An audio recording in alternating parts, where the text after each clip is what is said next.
தவக்கால பயணத்தில் இணைந்திருக்கும் உங்கள் யாவருக்கும் நமக்காக பாடுபட்டு நம்மை மீட்டுக்கொண்ட ஆண்டவர் இயேசு கிறிஸ்துவின் பேரால் அன்பின் வாழ்த்துக்கள். பகிரு, மனம் மாறி பகிரு. பகிர்கின்ற வார்த்தையை நாங்கள் அடிக்கடி கேட்கின்ற ஒரு வார்த்தையாக இருக்கின்றது.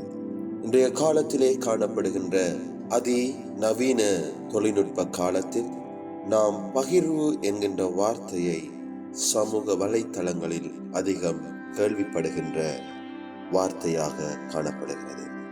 ஆனால் ஆண்டவர் இயேசு கிறிஸ்து இன்று எங்களை அழைக்கிறார் மனம் மாறி பகிரும்படியாக. இன்றைய வாழ்க்கையிலே நாங்கள் பகிர்கின்றோம், ஆனால் அந்த பகிர்வு வெளிவேடமாக காணப்படுகிறது. மற்றவர்கள் எங்களை பார்த்து புகழ வேண்டும் என்பதற்காக நாங்கள் பகிர்கின்றோம். எங்கள் வாழ்க்கையிலே மனமாற்றத்துக்கு அங்கு இடமில்லை. மற்றவர் என்னை மதிக்க வேண்டும் என்பதற்காக பகிர்கின்றோம். அங்கு மனமாற்றத்துக்கு இடமில்லை.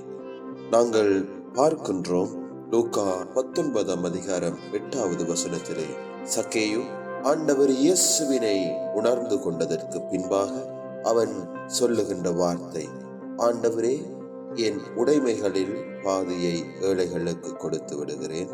எவர் மீதாவது போய் குற்றம் சாற்றி எதையாவது கவர்ந்திருந்தால் நான் அதை 4 மடங்காக திருப்பி கொடுத்து விடுகிறேன் என்று சொல்லி அவன் சொல்லுகிறான்.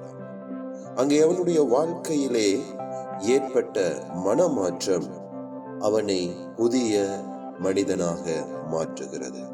அவன் எந்த எதிர்பார்ப்பும் இல்லாமல் பகிர்வதற்கு, தன்னை ஒப்புக் கொடுப்பதற்கு ஆயத்தமாகுகிறான். அதே போல இன்றும் நாங்கள் அழைக்கப்படுகிறோம். ஆகவே இந்த தவக்கால பயணத்திலே நாங்கள் சிந்திக்க வேண்டும், நான் பகிர்கிறேன், ஆனால் எனக்குள் மனமாற்றம் இருக்கிறதா என்று. ஆகவே மனம் மாறுவோம், பகிர்வோம். ஆண்டவர் இறையரசுக்காக ஒன்றுபட்டு உழைத்திடுவோம். ஆண்டவர் இயேசு கிறிஸ்துவின் இறையாசி உங்களோடு இருப்பதாக. ஆமேன்.